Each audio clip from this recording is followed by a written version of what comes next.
gentlemen, welcome to another fun and exciting full-length episode of the Camcast and their official Camcast here. I'm not going to be doing a movie review, not going to be talking about any TV shows, not going to be talking about Star Wars. Today the topic is going to be Baseball Center because we're, just in the beginning of baseball season. And, just to be quite frank, I enjoy watching baseball right now way more than I enjoy watching the NBA. I think I've talked about it a few times here on the pod. But the NBA this season, and honestly the last few seasons, has been kind of tough to watch. Particularly this season with a lot of the technical fouls that have been given to the players and just the lack of defense. It's just not as fun to watch anymore. All these guys do is go down and shoot threes because of Steph Curry. And I don't find as much enjoyment in watching, my Lakers play, especially with all the injuries we've had this year, and watching the NBA in general like I have in years past and, most of my life. So I've been watching a lot of baseball. I've been paying a lot of attention to my team, the Angels, as many of you know if you're following the podcast. And also, if you're new to the podcast and you haven't listened to anything yet, welcome. Okay, I talk about a lot of stuff here. Talk about sports, talk about baseball, basketball, football every once in a while. Talk about movies. I got a lot of Marvel talks. Do a lot of reviews on each of the episodes in the MCU that are premiere on Disney Plus. And every once in a while, I do a little bit of other things, just random things, random movie reviews. Like I did one on Crazy Stupid Love, the rom-com from 2011, I think 2 weeks ago now. But if you want to get engaged in the community right here on YouTube or on any of the ways you can listen for podcasting, on Spotify, Apple Podcasts, Amazon Podcasts, and of course my Anchor homepage. A lot of what I'm going to be doing is going to be centered around my Instagram. That's at cam.cast. That's KAM.KAST. That's cam.cast. Go on there. I ranked all 11 of the live-action Star Wars movies on an IGTV. It's also available on YouTube. It's available Spotify, everywhere you guys want to go. But go ahead and check that out if you're brand new. But if you're a recurring camcaster, or I guess listener of the pod, that sounded really lame, a camcaster. It's all right, we're doing it. It's a one-man show here. We're going to go ahead and talk as often and as much as we want. Welcome back. And that was kind of the intro. So you already know by clicking the card or by clicking the podcast what this episode is going to be centered around. Is Shohei Ohtani the most talented player in baseball today? It's an interesting question. Okay, before any of you guys say, this guy's a homer, okay, yeah, I am a homer. I definitely am. But at the same time, I'm also aware of trends. I'm aware of stats. I'm aware of, I'm very much big on the eye test. Like if a guy wows me with the stats, I'm like, oh, that's cool. But I got to watch it. That's like why I'm not a huge Westbrook fan. Yeah, I said it for all of you that love Westbrook out there. You know who you are. Yeah, he gets all these stats, but he doesn't equate to wins. He doesn't pass the eye test. His usage rate is way too high. He has the ball in his hands more than any player. I think that 2016 MVP that he had, was it 2016 or 17? One of those seasons. I listened to it on the Bill Simmons podcast this morning, actually. It was the highest usage rating of any player ever, and they barely, made it into the playoffs and were out the first round. So stats don't tell you everything, okay? They really don't. And I probably triggered some of my friends right now, so I apologize. But also at the same time, I don't. And I still love you guys, but I just... Westbrook is just not... He's not that guy. So, besides that, we're going to get into the real meat of it here. Shohei Ohtani, to me, he passes the eye test. It's only his fourth season in the big leagues. You got to remember, he's 26 years old. But there's something amazing about watching Shohei Ohtani play. The kid's like 6'4". He's 220 pounds of solid muscle. Big frame, wide shoulders. He's, he swings lefty. He throws righty. It's honestly amazing being able to watch him every single game. I'm very privileged as an Angel fan, not because of our record, and we're injured again this season to start. I'm not gonna. That's a podcast for a different time. I'm very fortunate because I've been able to watch Mike Trout the last 8-9 years, and literally he's one of those stop what you're doing players. If you see him that he's about to go up to the batter's box and he's about to get an at-bat in, you literally stop what you're doing, you watch the at-bat, because literally anything can happen and something wild can happen. He can turn a single into a double, turn a double into a triple, steal a base, get a home run, make an amazing play in the outfield. Mike Trout's one of those guys. We happen to have another one of those guys on this team, and that's Shohei Ohtani. And ever since he's come here, I am excited about every single at-bat, every single time he takes the mound. I just get excited. I was actually at the game, the game where he hit his first career home run back in, 2018? I was there with a bunch of my friends. It happened to be Red Sox and I think it was Red Sox. Was it Red Sox or was it? I don't. Maybe it wasn't Red Sox because we actually won that game. I don't think it was Red Sox. But yeah, he was. We watched him hit his first home run, and it was amazing. It was a towering shot to right center, and like the whole place erupted. You know, that was when the stadiums were a lot more full because there were no COVID restrictions and all that. So that was a good time. But to get back on the subject, Shohei is one of those stop what you're doing players. What he's doing this season garners even more respect and more accolades than he's gotten in his previous 3 seasons. I understand in 2019 he had Tommy John, so he was only batting. So think about that. He got Tommy John surgery. He wasn't throwing, but he still bat an entire season, which is honestly really phenomenal. And in that season he had 18 home runs, 62 RBIs. He had 286 in his second season at age 24. It's not bad coming from the Japanese game to the MLB. It's really not that bad. It's pretty respectful. In 106 games, and the season before that, he won the Rookie of the Year in 104 games. I mean, there's just no one that I've seen like this guy before. Okay, he's absolutely phenomenal to watch. And if you haven't watched him, you don't know what you don't understand what you're missing. I know it's really tough to watch Angels games, and you might not have it in your available market, but you need to watch highlights on Shohei Ohtani. I know that they're starting to get more of his highlights on ESPN, and they're starting to showcase him a little bit more. But I'm wondering what took so long, okay? Right now, ESPN and MLB, they're good at marketing the guys who have a little bit more of a robust personality. Guys like Juan Soto, guys like Fernando Tatis Jr., guys like Ronald Acuna Jr. All those guys are in their early 20s, and Shohei's 26. I think those guys are like 22, 22, and 23. They're all young. But Shohei's pretty young too, and I'm wondering why he hasn't gotten the respect that I feel he kind of deserves. And I think this year he's starting to quiet a lot of the haters, silence a lot of the skeptics, and he's really putting up some really gaudy numbers this early in the season. Right now, I believe where we sit right now, he has actually I don't believe I'm looking at the stats. He has 9 home runs, 22 ribbies. He's hitting 264. He leads the American League in home runs. Okay, his slugging percentage is .623, which is outstanding. His OPS, for those of you that don't know, it's your on-base percentage plus your slugging. That's at .938 for reference. Mike Trout leads the league right now, and with believe it's like a 1,300 somewhere around there OPS, which is it's unbelievable. That's just what Mike Trout is, though. He's amazing. And then pitching wise, Ohtani's pitching has actually been quite amazing this season. He's hit 100 miles per hour many times. Not many, starting pitchers nowadays are hitting 100 miles per hour multiple times in one start. He has a 1-0 record. He's actually pitching tonight. I believe today is the 5th, and this is going to be his 4th start of the season. So we'll see how he does tonight. But as we sit right now, before his 4th start, he's got 1 win in 3 starts, 3.29 ERA. He's got 23 strikeouts. The problem with him is, and I'll admit it, he walks a lot of guys. His first inning, he struggles with his command. Because he's always pitching out of the stretch. He never does a traditional windup like the last starting pitchers do. He always starts from the stretch, so it's always a quick throw down to the catcher. But his pitch that's really been his knockout, strikeout pitch has been his splitter. And I've watched that splitter. That thing tails off at the very end, and it is darn near unhittable. There was a game, I believe, last week where he had 9 strikeouts and he hit a home run, and he was batting second. Okay. These are things that we've never seen before in our lifetimes.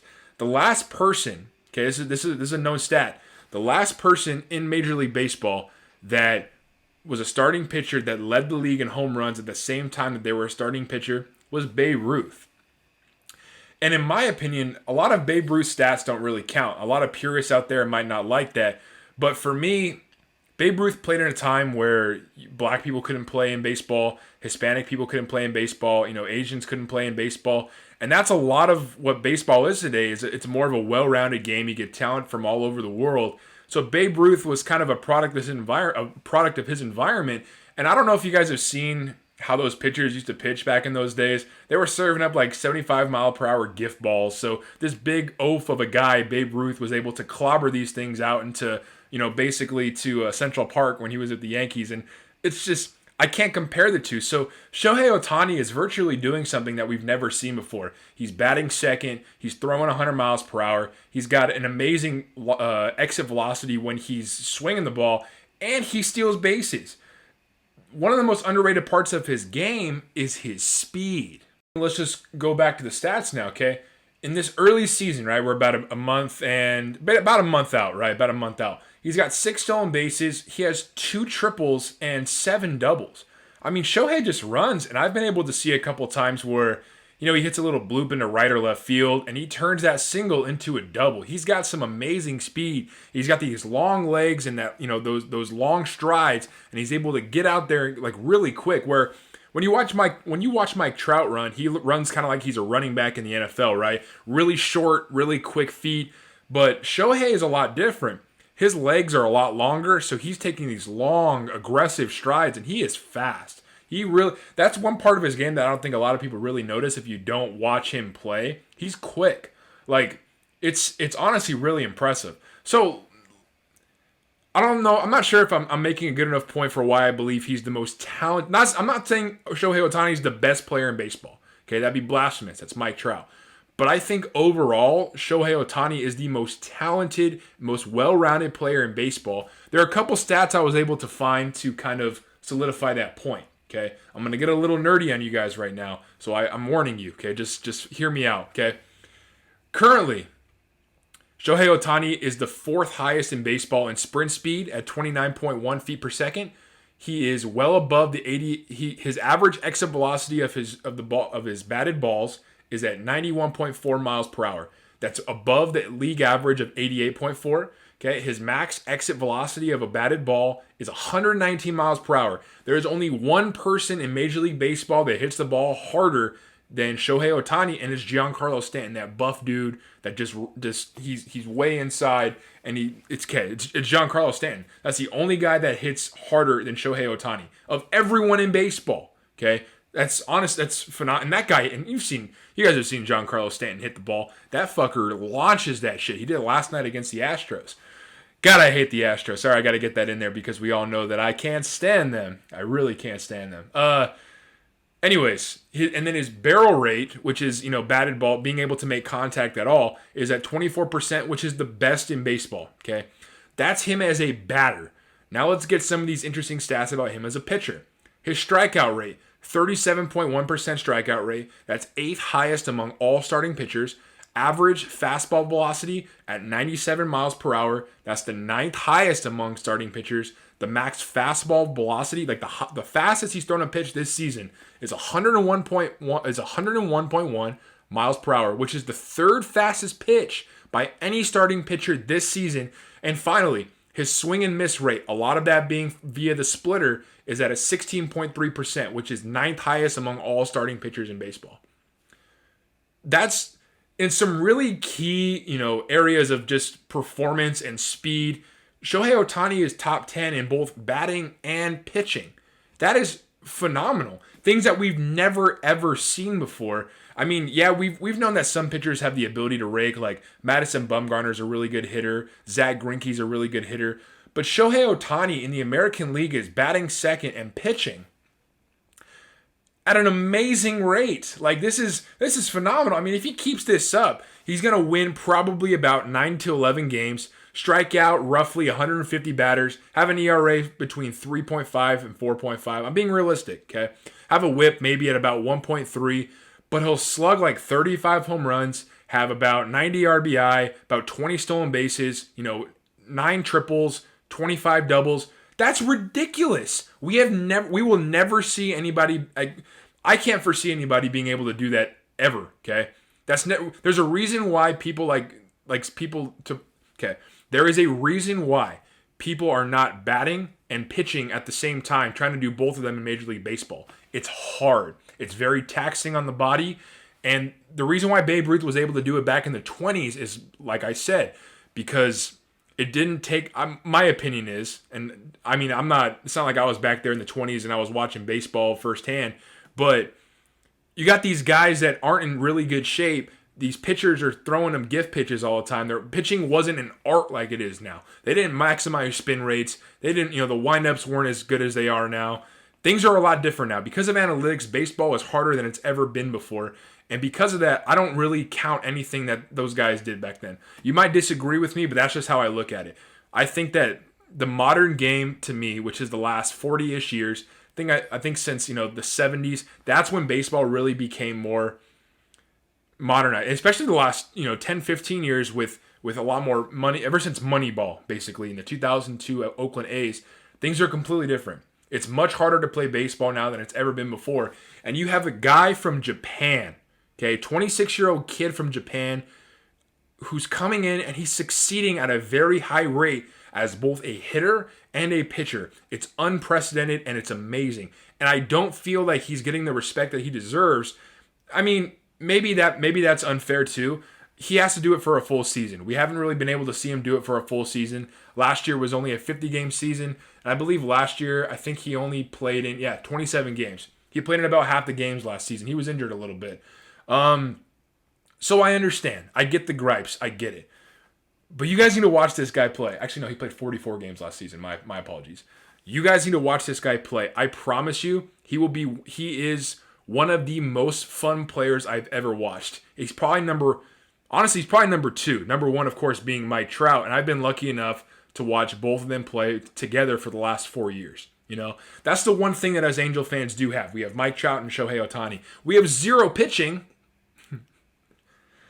but we do have Mike Trout and Shohei Ohtani, and it's great. I'm wondering if the reason why a lot of people don't, I guess, respect Ohtani's game is simply because, well, not simply, but I wonder if there's a language barrier that kind of, is in the way of him achieving more publicity from, the media and ESPN and all those different sports networks.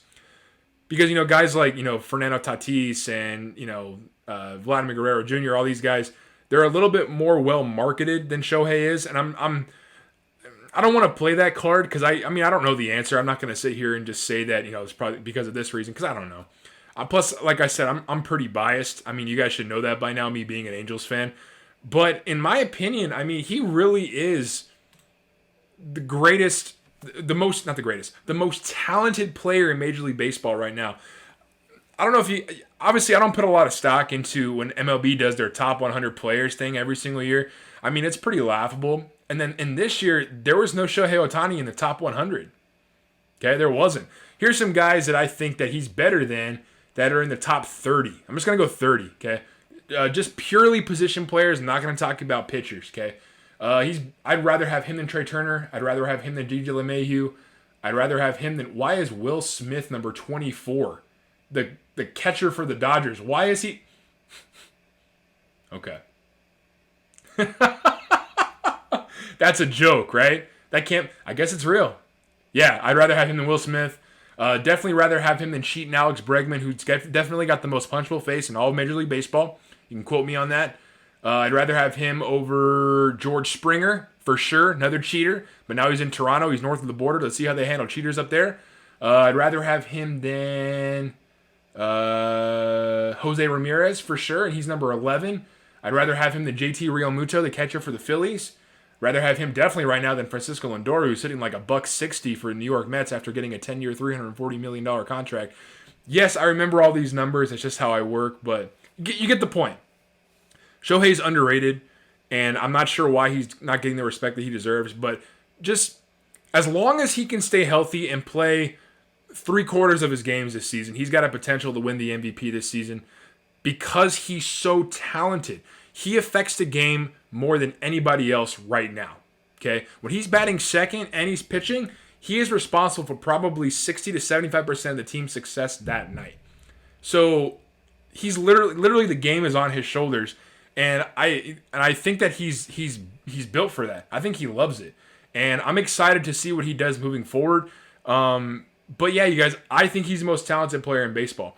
What do you think, though? I want to know what you guys think. I want to get the conversations going here on YouTube or on the podcast or on the Instagram, which is at cam.cast, by the way, kam.kast. Who do you think is the most talented player in Major League Baseball today? I'm not talking about 2 years ago. I'm talking about right now. Who's the most talented player in Major League Baseball? I want to know. I want to know your thoughts below. And as always, you guys, please make sure that you're liking, sharing, and subscribing the podcast. Liking, subscribing... Let me try that again.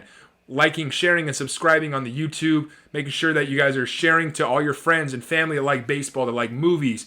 Make sure you take out the Camcast merch store. That's going to be in my link tree in my Instagram. That's, again, at cam.cast. Kam.cast. If you like what you listen here, go ahead and check some more of my videos, more of my podcast episodes. I got a lot of good stuff here, guys. And as always, thank you for listening to Camcast, and peace and love, guys. Bye.